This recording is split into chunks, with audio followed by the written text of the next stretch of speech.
যেটি প্রকাশিত হয়েছে যে আওয়ামী লীগ পরিকল্পনা করছে রাজনৈতিক প্রত্যাবর্তনের, সেটি নিয়ে কথা বলতে চাই। নির্বাচন তো হয়ে যাচ্ছে, সেখানে আপনাদের কি তৎপরতা সেটি নিয়ে একটু জানতে চাই। আন্তর্জাতিক কোনো তৎপরতা আছে কিনা, সব মিলাই আপনার সাথে একটু স্বল্প পরিসরে কথা বলতে চাই। শুরুতেই গার্ডিয়ান পত্রিকার সেই প্রতিবেদন যে আপনারা প্রত্যাবর্তনের একটা ছক কষছেন, সেখানে আমি যদি একটু বাংলায় বলি, ইংরেজিতে আছে যে দেশে অপরাধী বা পলাতক হিসেবে বিবেচিত হলেও কলকাতার ফুড কোর্টে আরামে বসে কফির আড্ডায় আওয়ামী লীগ নেতারা রাজনৈতিক প্রত্যাবর্তনের পরিকল্পনা করছেন, এবং আপনার বরাত দিয়ে বলছেন যে গার্ডিয়ান পত্রিকা বলছে যে আপনারা বিশ্বাস করেন শেখ হাসিনা হিরো হয়ে ফিরবেন। কিভাবে আসলে এটি আপনাদের বিশ্বাসের কারণ কি, এবং এই পরিকল্পনা রাজনৈতিক প্রত্যাবর্তনের পরিকল্পনাটা কেমন? প্রথমত যে শব্দগুলো ব্যবহার করা হয়েছে, তো এগুলো তো সাংবাদিকের নিজস্ব মতামত আছে। আর আমরা যেসব উদ্ধৃতি দিয়েছি, আওয়ামী লীগের নেতৃবৃন্দ যেসব উদ্ধৃতি দিয়েছে, সেসব দলের বক্তব্য। এখন কে কোন পার্সপেক্টিভ থেকে দেখবে সেটি গুরুত্বপূর্ণ। একটি হচ্ছে যে আওয়ামী লীগের রাজনীতি, আমাদের বাংলাদেশ ছাত্রলীগের রাজনীতি, এটি বাংলাদেশের গণমানুষ এবং দলের নেতাকর্মীরা তারাই নির্ধারণ করে যাচ্ছে। এবং প্রত্যাবর্তনের গল্প একটা হচ্ছে যে আওয়ামী লীগের নেতাকর্মীরা সংগ্রাম মুখর অবস্থাতেই রয়েছে। প্রত্যাবর্তন এই অর্থে যে আমাদের যে গণতান্ত্রিক বিজয়ের প্রত্যাশা আমরা করছি, সেটিকে কেন্দ্র করে বলা। আরেকটি হচ্ছে যে আমরা দৃঢ়তার সঙ্গে বিশ্বাস করি যে বাংলাদেশের যে রাজনৈতিক বাস্তবতা, বাংলাদেশের অভ্যন্তরীণ বিশেষ করে অস্থিতিশীলতা, অর্থনৈতিকভাবে বাংলাদেশের সম্পূর্ণভাবে ভেঙে পড়া, আইনের শাসন হীনতা এবং রাজনৈতিক যে ভারসাম্যহীনতা বাংলাদেশে তৈরি হয়েছে, উগ্রবাদের উত্থান তৈরি হয়েছে, এবং এর প্রত্যেকটি ক্ষেত্রে বাংলাদেশ যে চ্যালেঞ্জগুলো মোকাবেলা করছে, তার প্রত্যেকটি চ্যালেঞ্জ মোকাবেলায় আওয়ামী লীগ সভাপতি শেখ হাসিনার নেতৃত্বই পরীক্ষিত এবং ভিশনারি। যে কারণে আমরা বিশ্বাস করি যে শেখ হাসিনা চ্যাম্পিয়নের মতোই প্রত্যাবর্তন করবেন, শেখ হাসিনা একজন কামব্যাক হিরোর মতোই প্রত্যাবর্তন করবেন, এবং শেখ হাসিনা আসলে বাংলাদেশের গণতান্ত্রিক সংগ্রামের প্রতি এবং ভবিষ্যৎ যে স্থিতিশীল এবং অর্থনৈতিক সমৃদ্ধি যেটি বাংলাদেশের মানুষের চাওয়া, সেটি সেটি তিনি আপনারা নিশ্চিত আশা করবেন। করছেন, আরেকটি আশা করতেই পারেন, কিন্তু সেটি কিভাবে আর কি, সেই কামব্যাক হিরো বলছেন, কিভাবে সেই হিরোর প্রত্যাবর্তনটা? একটি হচ্ছে যে আমাদের যে সংগ্রামটি রয়েছে, চলমান সংগ্রামের ধারাবাহিকতা, এবং যেটিকে আমরা সবচেয়ে গুরুত্বপূর্ণ মনে করছি সেটি হচ্ছে যে বাংলাদেশে একটা নিরপেক্ষ সরকারের অধীনে সকল দলের অংশগ্রহণে নির্বাচন অনুষ্ঠিত হওয়া। এটিকে আমরা মনে করি যে এটি শুধুমাত্র আওয়ামী লীগের রোডম্যাপ নয়, এটি বাংলাদেশের ডেমোক্রেটিক ট্রানজিশনের রোডম্যাপ। যে কারণে যেই প্রহসনের নির্বাচন যদি বাংলাদেশে অনুষ্ঠিত হয়, তাহলে আমরা মনে করি যে বাংলাদেশে কোনো বৈধ কর্তৃপক্ষ প্রতিষ্ঠিত হচ্ছে, বাংলাদেশের জনগণের কোনো প্রতিনিধি তৈরি হচ্ছে, সেটি মনে করার কোনো কারণ নেই। এবং এই সরকারের মেয়াদ আসলে তারা নিজেরা ঠিক করবে না, এই সরকারের মেয়াদ আসলে জনগণের আন্দোলন ঠিক করবে। যে কারণে আমরা মনে করি যে আমাদের যে সাংগঠনিক এই যে সরকার সক্রিয়তা, নয়, এই সরকার তো শেষ আওয়ামী হয়ে লীগের যাচ্ছে, এই সরকারের মেয়াদ তো শেষ আর 5 দিন, মানে তারপরে নির্বাচন হয়ে যাবে, তারপরে জাস্ট ক্ষমতার হস্তান্তর। কোন সরকারের মেয়াদ বলছেন? যে যেটি হচ্ছে সেটি হচ্ছে যে প্রহসনের নির্বাচনের মধ্য দিয়ে যারা ক্ষমতায় আসবে, এটা হচ্ছে যে অবৈধ যে ক্ষমতার আছে, সেই অবৈধ ক্ষমতা লাইসেন্সটা একটা নবায়ন হচ্ছে আসলে। কারণ এটি যেহেতু কোনো অন্তর্ভুক্তিমূলক এবং জনপ্রতিনিধিত্বমূলক ইলেকশনের মাধ্যমে সেই ফলাফলটি আসছে না। যে কারণে আমরা মনে করি যে আমাদের লড়াইটি তো আসলে একই, গণতন্ত্রের লড়াই। তো সেই লড়াইয়ে আমাদের অব্যাহত গণতান্ত্রিক সংগ্রাম, সাংগঠনিক সক্রিয়তা, জনগণের সঙ্গে সংযোগ এবং বাংলাদেশের রাজনীতির একটা অনিবার্য পরিণতি, আমরা মনে করি যে শেষ পর্যন্ত একটা সেদিকেই যাবে। এবং সেই পরিস্থিতির মাধ্যমেই দেশের অভ্যন্তরে গণতান্ত্রিক আন্দোলন, সাধারণ মানুষের সমর্থন, এবং সেটির প্রেক্ষিতে বাংলাদেশে যে বাংলাদেশের গণতন্ত্রের জন্য, বাংলাদেশের মানবাধিকার প্রতিষ্ঠিত করার জন্য এবং একই সঙ্গে উগ্রবাদ ঠেকানোর ব্যাপারে আমাদের শুধুমাত্র দেশীয় জনমত নয়, আমরা বিশ্বাস করি যে একটা পর্যায়ে আন্তর্জাতিক জনমত গুরুত্বপূর্ণ ভূমিকা রাখবে। অনেকগুলো প্রসঙ্গ আপনার কাছ থেকে আসলো, আমি একে একে আসি। আপনি বলছেন যে অবৈধ ক্ষমতার নবায়নের এই নির্বাচনটা, সেটাকে বলছেন যে যদি তাই হয়, আপনারা তো কয়েকবার এটা করতে পারলেন, তো এই সরকার এই অংশগ্রহণমূলক নির্বাচন না করে, মানে সেই অর্থে নবায়ন করতে পারবে না কেন? একবার কেন পারবে না আপনারা এতবার পারলে? দেখুন, প্রথমত হচ্ছে যে আমরা একটা পার্থক্য আমরা সবসময় স্পষ্ট করে বলি, সেটি হচ্ছে যে কোন নির্বাচনেই কারো অংশগ্রহণের নিষেধাজ্ঞা ছিল না। বিএনপি সহ অন্যান্য রাজনৈতিক দলগুলো কিন্তু সবসময় নির্বাচনের অংশগ্রহণের সিদ্ধান্তটি সবসময়ই তাদের জন্য উন্মুক্ত ছিল। আইনগত রাজনৈতিক কোনো ধরনের বিধিনিষেধ ছিল না। আজকে কিন্তু বাংলাদেশে আওয়ামী লীগকে আপনি আইনগত নিষেধাজ্ঞার মধ্য দিয়ে নিয়ে আসছেন। এটি একটি। আরেকটি হচ্ছে যে আমাদের বাংলাদেশের যে বিদ্যমান রাজনৈতিক বাস্তবতা, যেই রাজনৈতিক বাস্তবতা আসলে আমরা বিশ্বাস করি যে একটা অন্তর্ভুক্তিমূলক নির্বাচনের মাধ্যমে সেটার সমাধান করতে হবে। বাংলাদেশের মানুষের চাওয়া যদি দেখেন, বাংলাদেশের মানুষ একটা ভারসাম্যমূলক রাজনীতি চায়। মানুষের একটি হচ্ছে যে আপনি আওয়ামী লীগের বিরুদ্ধেও তো আপনার ভোট দেওয়ার অধিকার আছে। তো আজকে অবস্থাটা তো এমন দাঁড়িয়েছে যে আপনার আওয়ামী লীগের বিরুদ্ধে জনগণ ভোট দিবে, সে অধিকারটিও কিন্তু বাংলাদেশের জনগণের কাছ থেকে কেড়ে নেওয়া হয়েছে। যে কারণে আমাদের ভবিষ্যৎমুখী হতে হবে, এবং আমরা যদি টেকসই সমাধান চাই তাহলে সেটির মাধ্যমে আসলে সমাধানটা সুনিশ্চিত করতে জি। হবে। সাদ্দাম, দুটি বিষয়ে। একটা হচ্ছে আপনি বলছেন ভারসাম্যমূলক রাজনীতি চায় বাংলাদেশের মানুষ। সেটা কি এই এখন চাওয়া শুরু করলো? মানে আপনারা যখন ছিলেন তখন চাইতো না, এক। এবং আপনি বলছেন পার্থক্য যে এই নির্বাচনের সাথে আপনাদের সময়ের নির্বাচনের পার্থক্য হচ্ছে আপনারা কোনো দলকে, মানে আওয়ামী লীগ কোনো দলকে নিষিদ্ধ করে নাই সেই সময়। কিন্তু আপনি আমার জানা মতে আইনের ছাত্র। ডি ফ্যাক্টো আর ডি জুর বলে একটা ব্যাপার আছে। আইনগতভাবে নিষিদ্ধ করেন নাই, কিন্তু মানে কার্যত বস্তুত তারা আসলে নির্বাচন করেও খুব লাভ হচ্ছিল না। ফ্যাক্টটা এরকমই ছিল। যদি 18 নির্বাচনের কথা আপনার নিশ্চয়ই বারবার রেফারেন্সে আসছে, আন্তর্জাতিক গণমাধ্যমগুলোতেও এই বিষয়গুলো উঠে আসছে, এখনও আসছে। তো একই তো ব্যাপার না, আপনারা আইনগতভাবে না করলেও কার্যত কোনো লাভ হবে না নির্বাচন করেন নির্বাচন, কিন্তু লাভ হবে না। ব্যাপারটা তো এরকমই।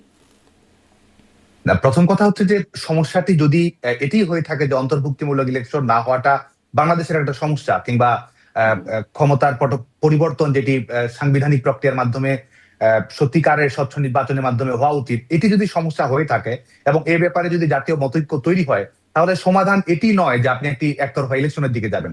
সমাধানটি হচ্ছে যে অন্তর্ভুক্তিমূলক সমস্যা, অন্তর্ভুক্তিমূলক রাজনীতির ব্যবস্থা করাটাই হচ্ছে সবচেয়ে জরুরি সমাধান। তার মানে কিন্তু আপনি সমস্যাটাকে পাশ কাটিয়ে সমস্যাটা আর বাড়াচ্ছেন না। তার মানে আপনি যে রাজনীতিটা করছেন এটা কিন্তু বাংলাদেশের মানুষের নয়, বরং আপনার যে দলীয় স্বার্থান্ধ রাজনীতি আছে সেটাকে যেন আপনি সামনের দিকে টেনে নিয়ে যেতে পারেন, সেই লক্ষ্যেই কিন্তু আপনি আপনার রাজনীতিকে এগিয়ে নিয়ে যাওয়ার চেষ্টা করছেন।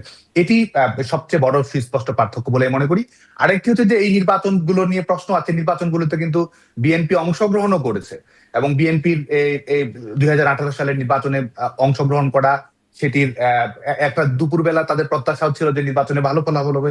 এই বাস্তবতাগুলোও কিন্তু আছে, এবং আমরা মনে করি যে এই সব বাস্তবতা এবং বাংলাদেশের এই 2024 সালের 5 আগস্ট পরবর্তী যে বাস্তবতা, সেখানে যে ধরনের ফ্যাসিবাদী রাজনৈতিক ব্যবস্থা রাষ্ট্রীয়ভাবে, আইনগতভাবে রাষ্ট্রীয় প্রতিষ্ঠানের মাধ্যমে একটি দলকে দমন পীড়ন, নির্যাতন নিষ্পেষণের মাধ্যমে এবং জনগণের কণ্ঠরুদ্ধ করার মধ্য দিয়ে যে পরিস্থিতির দিকে যাচ্ছে, সেটি আমরা মনে করি যে গণতন্ত্রের যদি আপনি কোনো প্যারামিটার দেখেন, তাহলে আসলে অতীতের সমস্ত রেকর্ডই আসলে বর্তমান ব্যবস্থাটি ভেঙে ফেলেছে। জি। আর আপনি কি মনে আমরা করেন, যদি আপনি বলছিলেন যে স্থিতিশীলতা চাই, আমরা অন্তর্ভুক্তিমূলক নির্বাচন না হওয়াটাই যদি সমস্যা হয়ে থাকে, তাহলে সেই সমস্যার দিকে, মানে সমাধানের দিকে যাওয়া হচ্ছে না আপনার ভাষ্যমতে, যেটি আপনি বলছিলেন। মানে আপনারা কি তাহলে ওই জায়গাটা অ্যাকনলেজ করে আগাতে চাইবেন যে আসলে আপনারা অন্তর্ভুক্তিমূলক নির্বাচনটা না করার কারণে ভারসাম্যটা নষ্ট হয়েছে, এবং ভারসাম্য আনার জন্য এখন অন্তর্ভুক্তিমূলক নির্বাচনটা প্রয়োজন? আপনারা কি এতটুকু অ্যাকনলেজ করে সামনের দাবিটা করেন?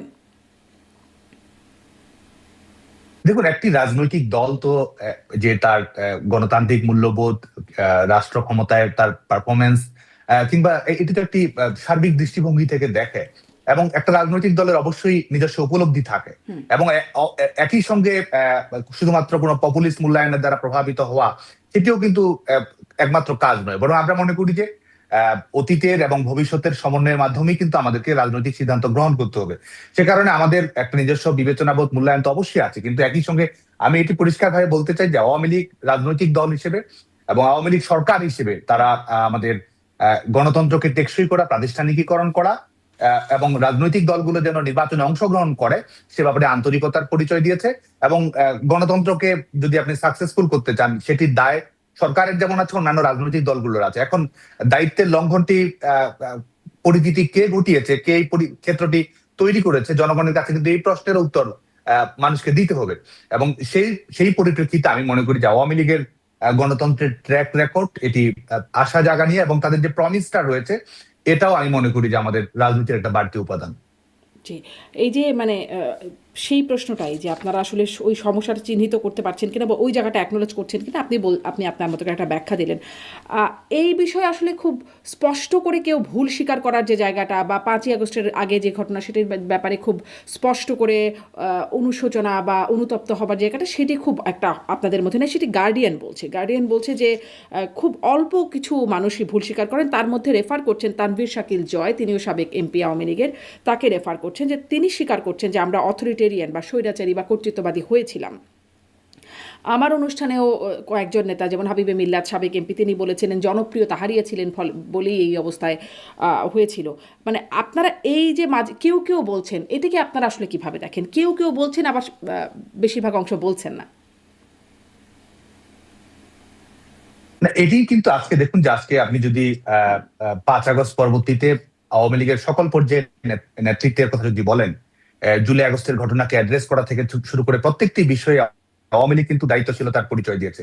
এই প্রত্যেকটি ঘটনার নিরপেক্ষ বিচার এবং সুস্পষ্টভাবে দলের পক্ষ থেকে বার্তা দেওয়া হয়েছে, অপরাধে যারাই সম্পৃক্ত হোক না কেন তাদের বিচারিক প্রক্রিয়া আওতায় আনতে হবে, নিরপেক্ষ তদন্ত করতে হবে এবং সঠিকভাবে যেন ন্যায়ানুগ বিচার প্রক্রিয়া সম্পন্ন হয় সেটি নিশ্চিত করতে হবে। বাংলাদেশে যারা এই জুলাই আগস্টের এই ঘটনা পরিক্রমায় যারা মৃত্যুবরণ করেছেন তাদের প্রত্যেকটি ঘটনার আনুপুঙ্খ তদন্ত যেন নিশ্চিত করা হয়, এটি তো সত্যিকারের আমরা যেটি মনে করি যে দায়িত্বশীলতার পরিচয়, যে সঠিক ঘটনাটা ঘটে আসুক, রাজনীতিকরণ যেন ঘটনাটি না ঘটে, এটি যেন ক্যাঙ্গারু কোর্টের ট্রায়াল যেটি বাংলাদেশে তৈরি হয়েছে সেটির বাস্তবতা যেন সেই বাস্তবতায় যেন না যায়, সেই লক্ষ্যেই তো একটা রাজনৈতিক দল সঠিক ভূমিকা পালন করেছে এবং ভবিষ্যতের দিকে তাকাতে চাই এই বাস্তবতাগুলোর আলোকে। যে কারণে একটা যে সার্বিক মূল্যবোধ, সার্বিক উপলব্ধি, এই আজকে দেখুন যে 5 আগস্টের পরবর্তীতে যখন বাংলাদেশে উগ্রবাদের অভ্যুত্থান, এক ধরনের আনুষ্ঠানিক সূচনা হয়, মৌলবাদের অভ্যুত্থান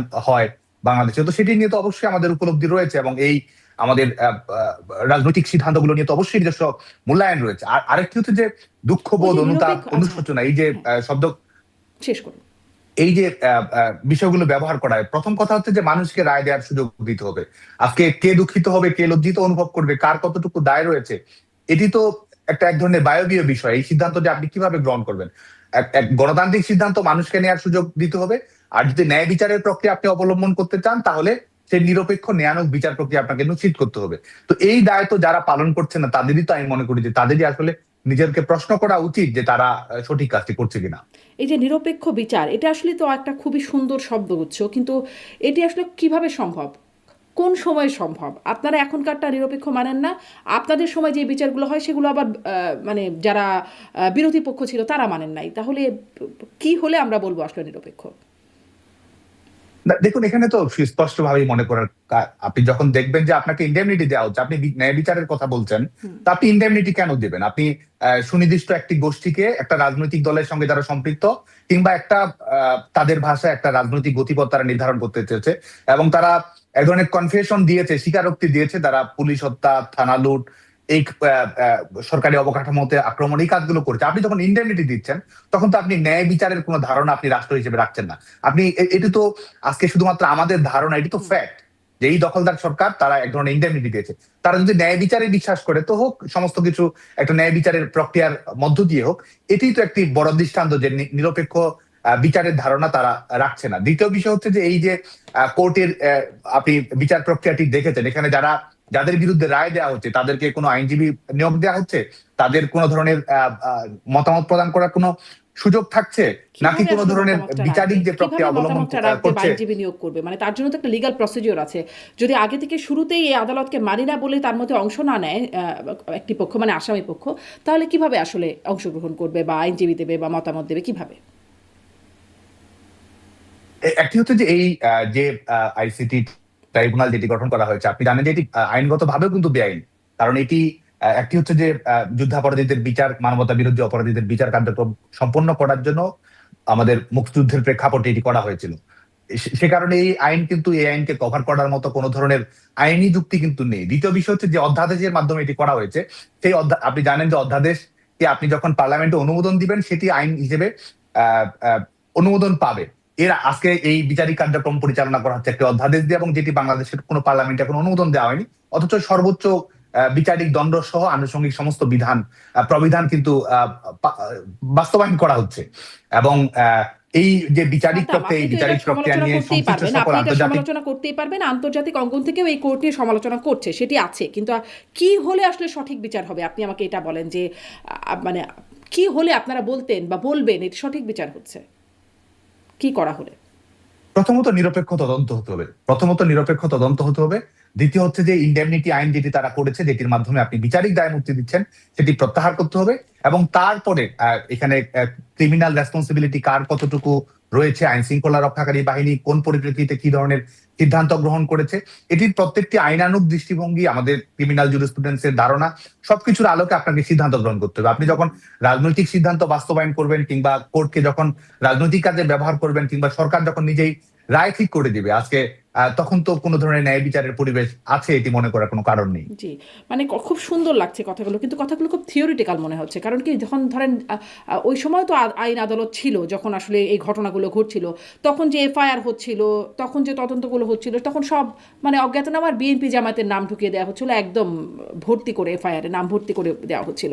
অতএব আসলে নিরপেক্ষ তদন্ত কিভাবে, তখন জাতিসংঘ তদন্ত করতে চেয়েছিল, কিন্তু জাতিসংঘকে তদন্ত না করতে দিয়ে তাদের কাছ থেকে টেকনিক্যাল সহযোগিতা চেয়েছিল তৎকালীন সরকার। সেই সময় পররাষ্ট্র সচিব এবং প্রধানমন্ত্রীর নাইমুল ইসলাম খান ছিলেন, তিনি তখন প্রেস সচিব, তারা মিলে বলেছিলেন, আমার এখনো মনে পড়ে সেই সংবাদ সম্মেলনটা।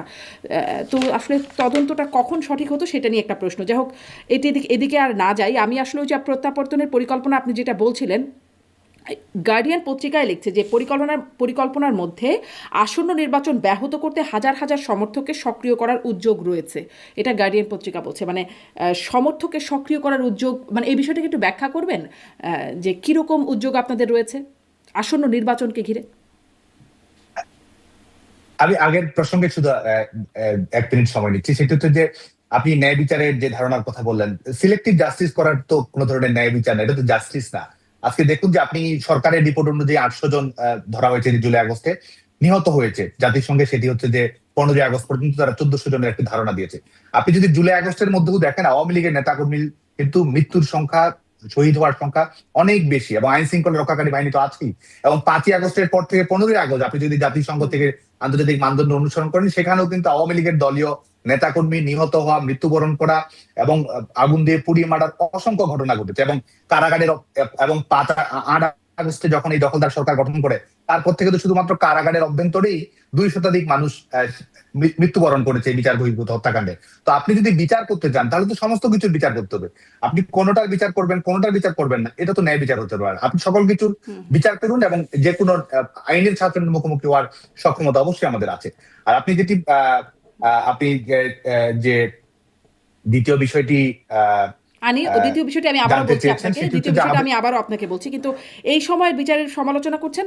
আমি আসলে প্রশ্নটা ওখানেই করছিলাম, আপনাদের সময় যে বিচার ব্যবস্থাটা শেষ এর দিকেও যেটি হচ্ছিল, এই প্রসঙ্গে যেটি হচ্ছিল, সেটার উপরেও মানুষ আস্থা রাখতে পারছে না, যার ফলেই আসলে প্রশ্ন যে কি হলে বা কখন আসলে ন্যায় বিচারটা পাওয়ার সুযোগ হতো। জি, এখন কি আপনি পরের প্রশ্নে আসতে চান? আমি কি প্রশ্নটা করব? হ্যাঁ, হ্যাঁ, আমি আমি আসলে দ্বিতীয় প্রশ্নে আসতে পারি। প্রশ্ন করছিলাম যে পরিকল্পনার মধ্যে যে এইটি গার্ডিয়ান বলছে যে হাজার হাজার সমর্থককে সক্রিয় করার উদ্যোগ রয়েছে, এই বিষয়টি একটু ব্যাখ্যা করবেন, কিরকম ভাবে সমর্থকদের সক্রিয় করার উদ্যোগ?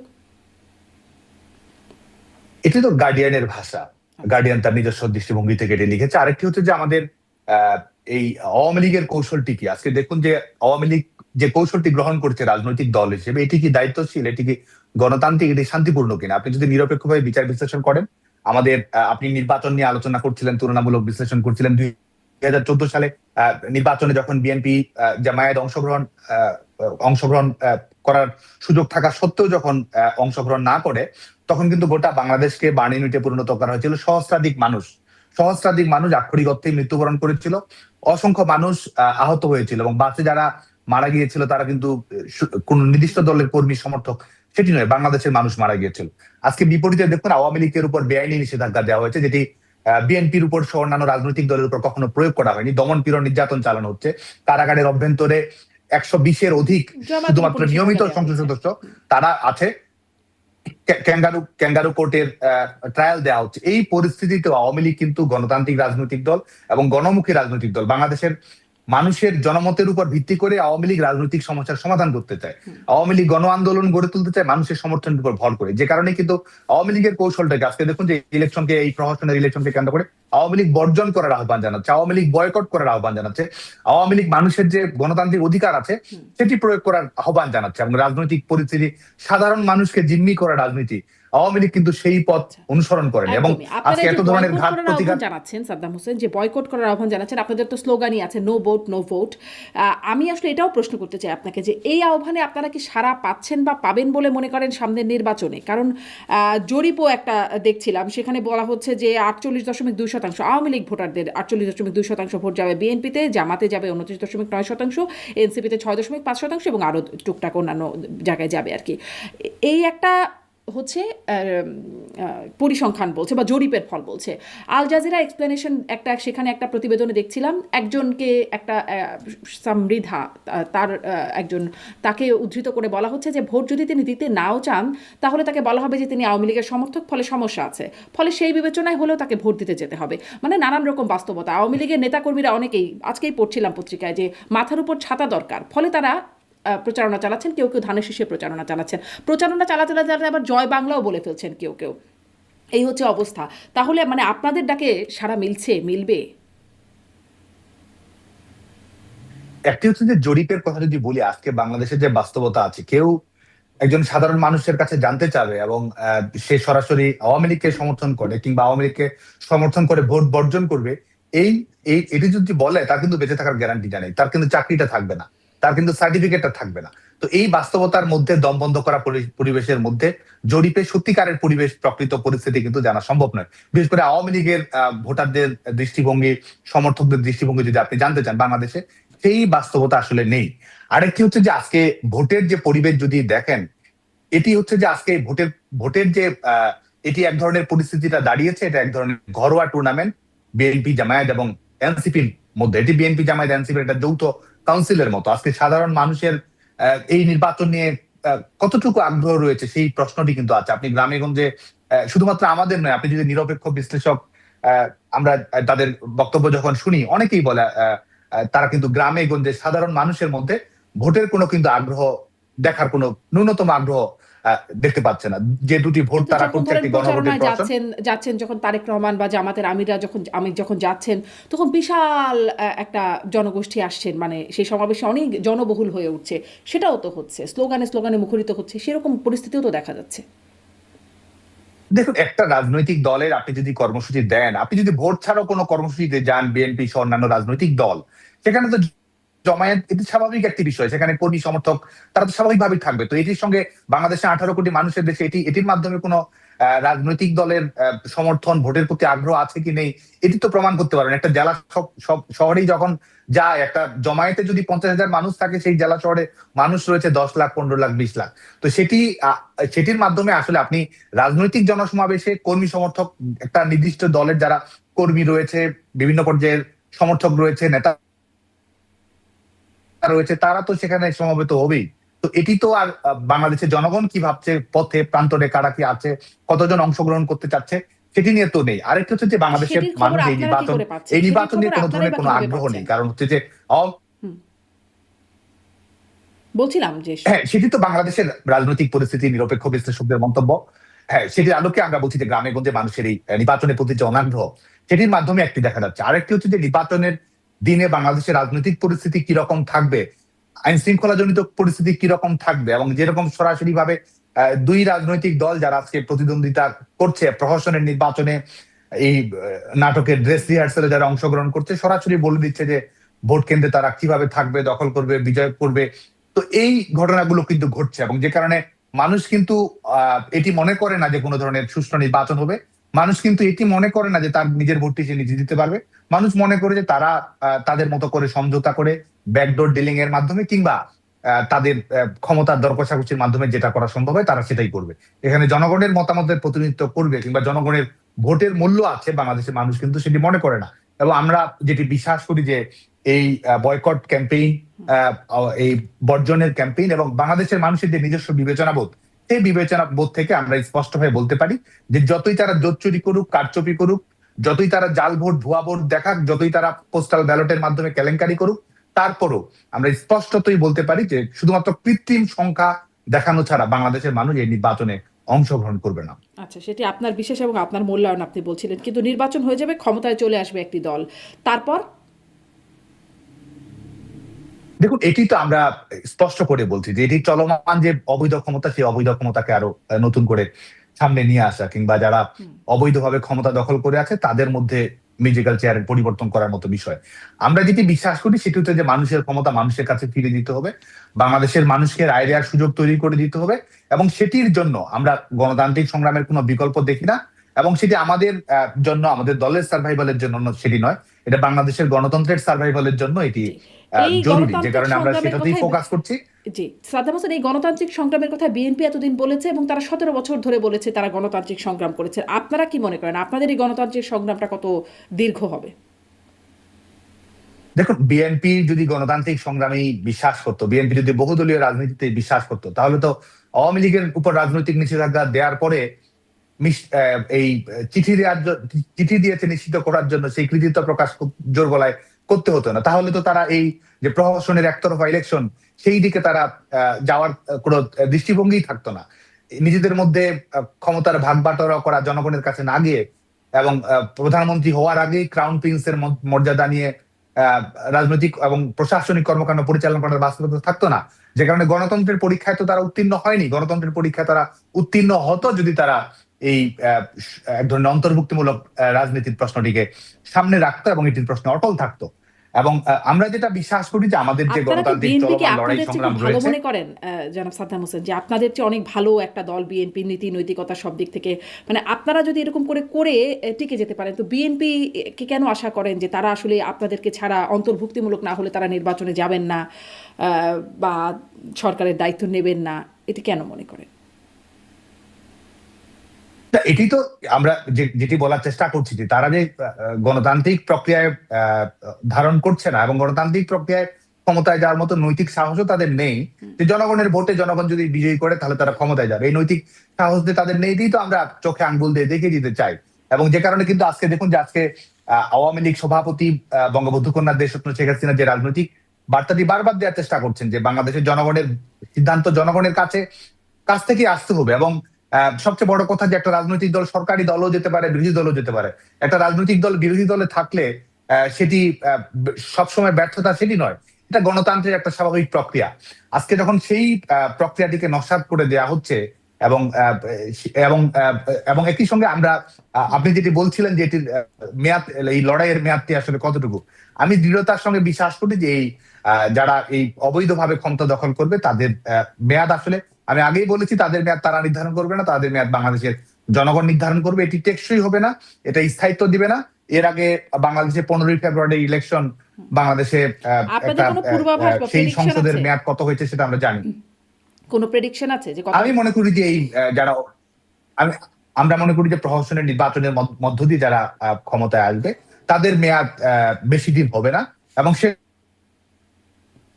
পর্যন্ত একটা নিরপেক্ষ সরকারের অধীনে নির্বাচন দিয়েই আসলে জনগণের কাছে ফয়সালা করতে হবে। আমাদের লক্ষ্য এটি, বাংলাদেশের জনগণের লক্ষ্য এটি, এবং এটি বাংলাদেশের আসলে আমাদের সাদ্দাম, আপনি একমাত্র বলছিলেন সমাধান। যে বারবার মানে সাবেক প্রধানমন্ত্রী আওয়ামী লীগ নেত্রী শেখ হাসিনা তার যে নির্দেশনার কথা তিনি বলছেন, আমরা জানতে পারছি তিনি বা গার্ডিয়ানের প্রতিবেদনেও বলা হচ্ছে যে তিনি নিয়মিতই আওয়ামী লীগের সিনিয়র নেতা, সাবেক এমপি, মন্ত্রীদের সাথে বৈঠক করছেন এবং আপনিও আছেন, আপনিও যান তাদের মধ্যে বৈঠক করতে, কিন্তু তার সাথে সাক্ষাতের বিষয়গুলো একরকম গোপনীয়তার সাথে হয়। যেমন ধরেন প্রথম যখন শুনলাম যে নেতারা প্রথমবারের মতো সাক্ষাৎ করতে যাচ্ছেন, সেই বৈঠকে বা সেই সাক্ষাতে আওয়ামী লীগের সাংগঠনিক সম্পাদক এস এম কামালও ছিলেন বলে জেনেছি। তার সাথে যখন আমার এই অনুষ্ঠানে কথা বলার সুযোগ হয়েছে, তাকে আমি জিজ্ঞাসা করেছি, তিনি ওই বৈঠক প্রসঙ্গে বলতে রাজি হন নাই। সম্প্রতি যুক্তরাজ্য আওয়ামী লীগ এর 5 জন প্রতিনিধি দেখা করে এলেন শেখ হাসিনার সাথে, সেখানেও আমি যোগাযোগ করেছি সিলেটের সাবেক মেয়র আনোয়ারুজ্জামান চৌধুরীর সাথে। তিনি অন্যান্য বিষয়ে বলতে চান কিন্তু এই বৈঠক সম্পর্কে বলতে চান না। এখানে কি কোনো গোপনীয়তাটা রাখা হচ্ছে, মানে কেন রাখা হচ্ছে এই গোপনীয়তাটা? দেখুন, এটা যদি গোপনীয় থাকতো তাহলে তো এই খবরগুলো বাইরে আসতো না। কিন্তু কি কথা আরেকটি হচ্ছে হচ্ছে সেটি যে কিন্তু গোপন, সেটি আওয়ামী লীগ কিন্তু জানা সভাপতি যাচ্ছে না। বঙ্গবন্ধু কন্যা দেশরত্ন, দেখুন রাজনৈতিক বার্তা তো আমরা প্রত্যেক মুহূর্তেই, আওয়ামী লীগ সভাপতি নিজেই রাজনৈতিক বার্তা দিচ্ছেন, আওয়ামী লীগের অফিসিয়াল পেজ থেকে তিনি সরাসরি বার্তা দিচ্ছেন। দলের বক্তব্য তো প্রত্যেক মুহূর্তে পরিষ্কার করা হচ্ছে, দলের বক্তব্যের মধ্যে তো কোনো ধরনের কোনো গোপনীয়তা নেই। দল কোন দৃষ্টিভঙ্গিতে বিশ্বাস করে, দল কিভাবে এগোতে চায়, গোপনীয়তা রাজনীতি তো আওয়ামী লীগ করছে না। আওয়ামী লীগ কি করতে চায়, কাদেরকে বৈধ বলছে, কাদেরকে অবৈধ বলছে, আওয়ামী লীগ তো কোনো কিছু পরিষ্কার করতে বাকি রাখেনি। এবং সেই জনগণের উপর ভরসা করেই তো আওয়ামী লীগ ঘুরে দাঁড়ানোর জন্য গণতান্ত্রিক সংগ্রামটা অব্যাহত রাখতে চাচ্ছে। আর যে রাজনৈতিক সাংগঠনিক সক্রিয়তার কথা আপনি বলছেন, সেটি 5ই আগস্টের পরবর্তী সময় থেকেই সেই তৃণমূলের নেতাকর্মীদের সঙ্গে যোগাযোগ রক্ষা করা, সংগঠনকে সক্রিয় করা, সংগঠনকে চাঙ্গা করা, এবং শুধুমাত্র কিন্তু দলীয় নেতাকর্মীদের নয়, বাংলাদেশের সাধারণ মানুষের সঙ্গে সংযোগ তৈরি করা, প্রত্যেকটি ক্ষেত্রেই আমাদের আওয়ামী লীগ সভাপতি দূরদর্শিতার পরিচয় দিচ্ছেন।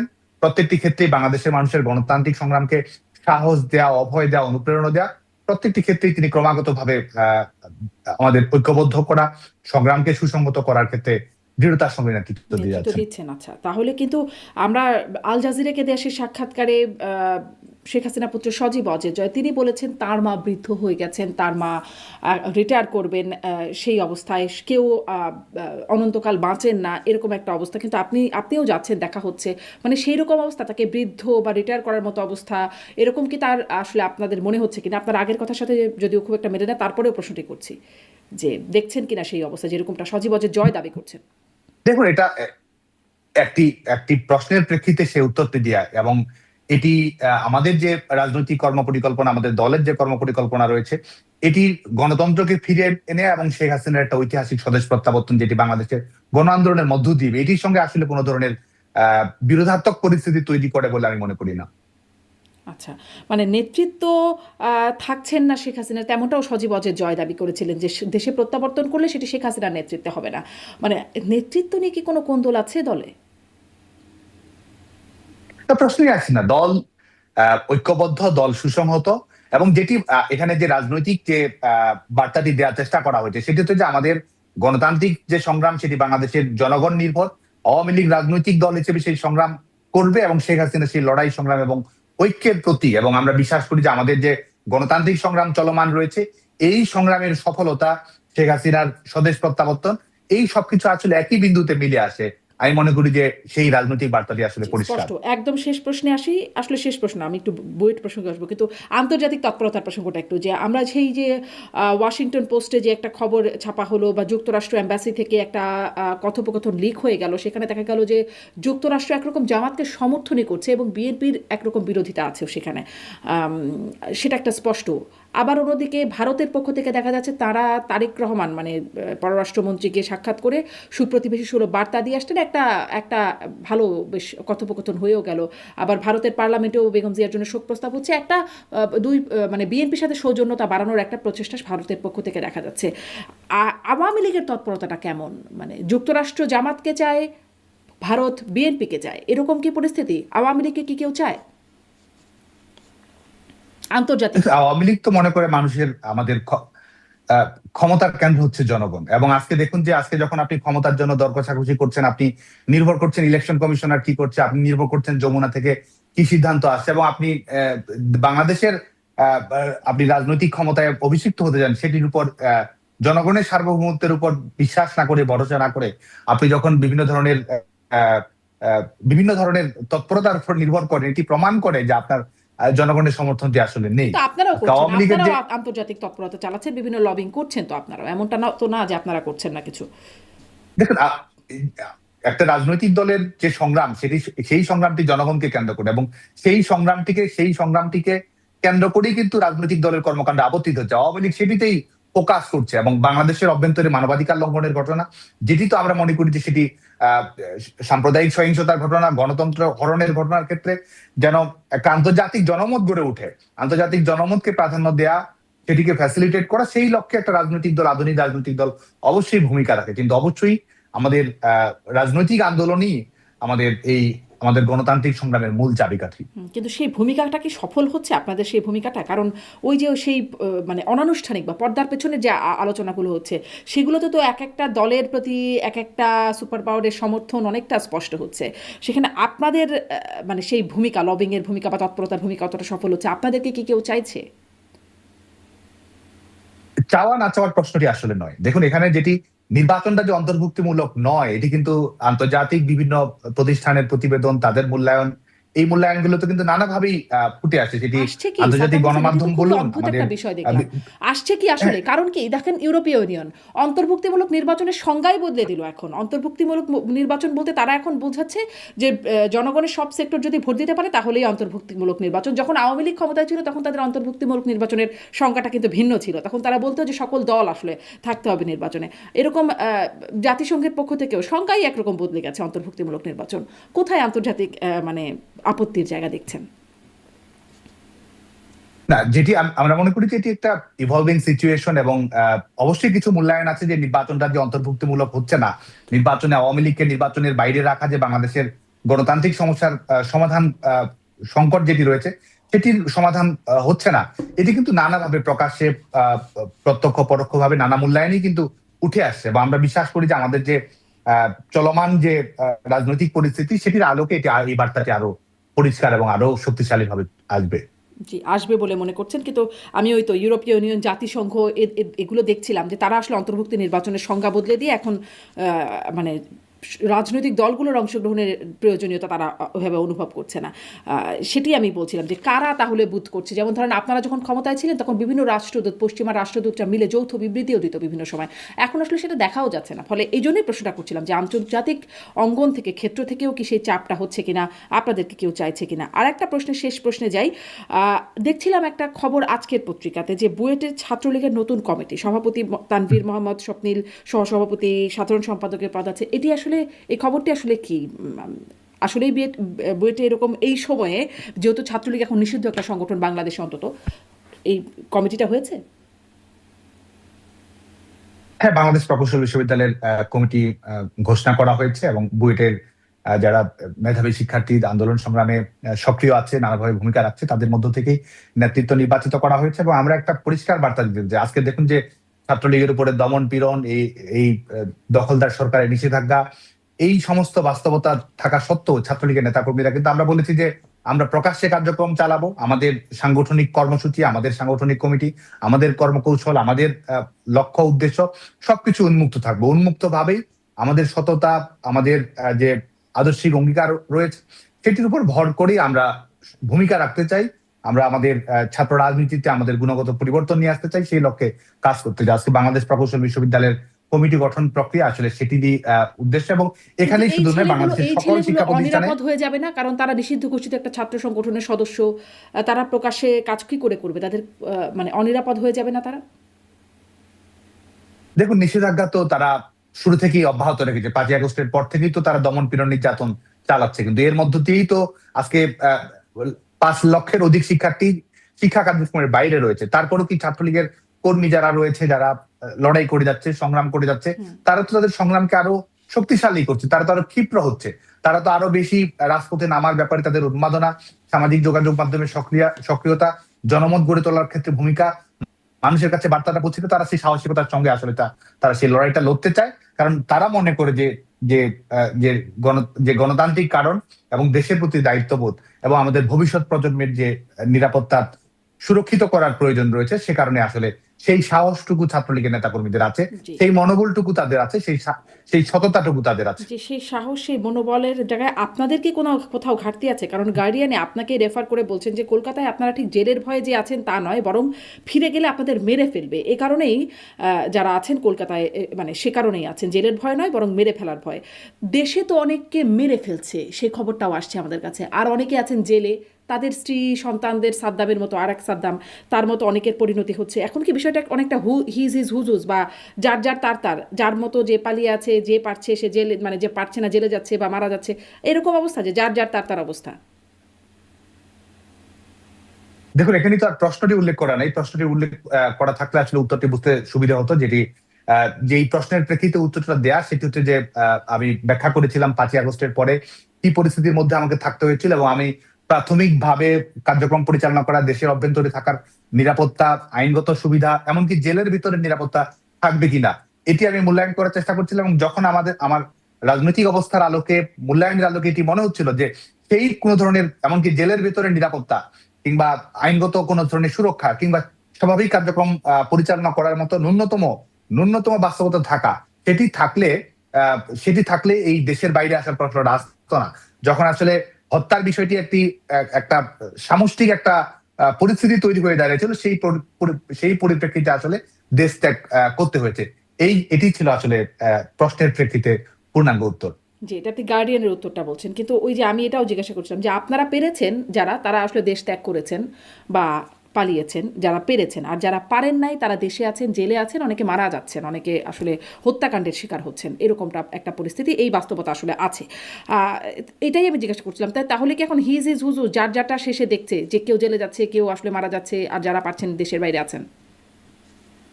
দেখুন, সবাইকেই দেশে ফিরতে হবে। আমরা যারা গণতান্ত্রিক সংগ্রাম এবং এই দলের যারা কর্মী রয়েছে, সবাইকে আমাদের ধাপে ধাপে দেশে ফিরতে হবে, এবং অবশ্যই আমরা অবশ্যই দেশে ফেরার জন্য আমাদের সেই একাগ্রতা, সেই দৃষ্টিভঙ্গি এবং যে উন্মুখ হয়ে থাকা নিজের দেশের প্রতি, সেটা তো আছে। আমরা রাজনীতি করি, জেল জুলুম কিংবা যে কোনো প্রতিকূল পরিস্থিতি মোকাবেলা করা, সেটি তো অবশ্যই আমরা অবশ্যই সেটার জন্য প্রস্তুত রয়েছি এবং সেটি আমরা করব। আমরা রাজনীতি করে কোনো কিছুতে পরোয়া করে কিংবা পিছপা হয়ে সেই রাজনীতি, আজকে যেটি ঘটেছে এটা সাময়িক কৌশলগত অবস্থান পরিবর্তন, এটির বাইরে আসলে কোনো কিছুই নেই। আজকে দেশের অভ্যন্তরে যারা লড়াই করছে, সংগ্রাম করছে, আমাদের সংগ্রামকে এগিয়ে নিতে তারা আমাদের কাছে নায়ক, এবং আমরা তাদের লড়াই আমরা সহযোদ্ধা হতে চাই। এবং আমরা আজকে দেশের অভ্যন্তরে, দেশের বাইরে থেকে যারা যেখানে যেভাবে কাজ করতেছে, সেই ঐক্যবদ্ধ কাজটিকে যেন আরো